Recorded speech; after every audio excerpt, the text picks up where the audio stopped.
Pernah tak terfikir kenapa sesetengah rumah nampak bersih je setiap masa walaupun tuan rumahnya sibuk bekerja?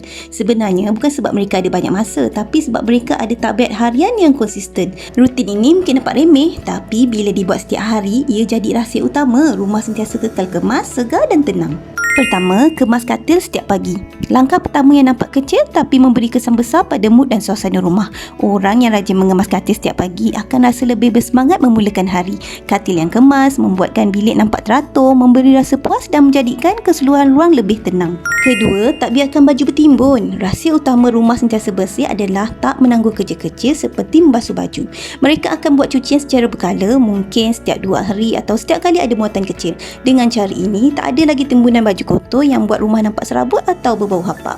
Ketiga, cuci dapur selepas setiap kali masak atau makan. Orang yang rumahnya bersih tahu dapur adalah jantung rumah. Jadi, selepas masak atau makan, mereka akan terus lap meja, basuh pinggan dan pastikan sinki kosong.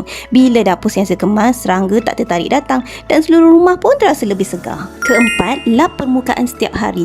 Habuk dan kotoran kecil kalau dibiarkan akan cepat berkumpul. Sebab tu mereka akan sentiasa lap meja makan, rak TV dan kaunter dapur setiap hari. Tak perlu lama, cukup dengan kain lembap atau tisu basah. Rumah nampak berkilat dan kemas tanpa perlu tunggu hujung minggu. Kelima, 10 minit kemas rumah sebelum tidur. Setiap malam sebelum masuk tidur, mereka akan luangkan 10 minit untuk pusing satu rumah. Kutip barang yang tersilap letak, susun bantal atau susun pinggan dalam kabinet. Tabiat kecil ni buat rumah kekal kemas setiap hari.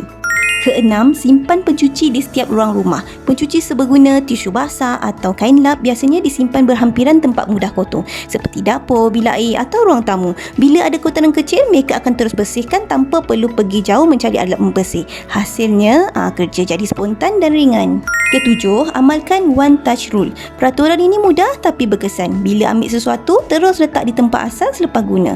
Tak ada istilah letak dulu nanti simpan. Cara ini untuk elakkan barang berlonggok di meja atau lantai. Rumah nampak kemas sepanjang masa sebab semua benda berada di tempatnya. Kelapan, pastikan permukaan sentiasa kosong. Kaunter dapur, meja makan atau meja kopi tidak dipenuhi barang. Mereka hanya akan letak benda perlu seperti lilin, bunga atau tisu. Bila permukaan bersih dan lapang, rumah akan nampak luas, moden dan tersusun.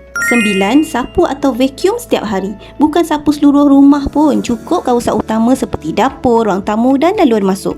Debu dan sisa makanan kecil dapat dihapuskan sebelum jadi kotoran besar.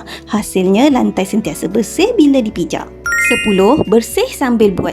Sambil masak, mereka basuh peralatan yang dah guna. Sambil mandi, mereka bilas lantai bilik air. Prinsipnya mudah, jangan tunggu habis baru nak kemas. Bila buat serentak, kerja jadi ringan dan tak terasa seperti beban besar. 11.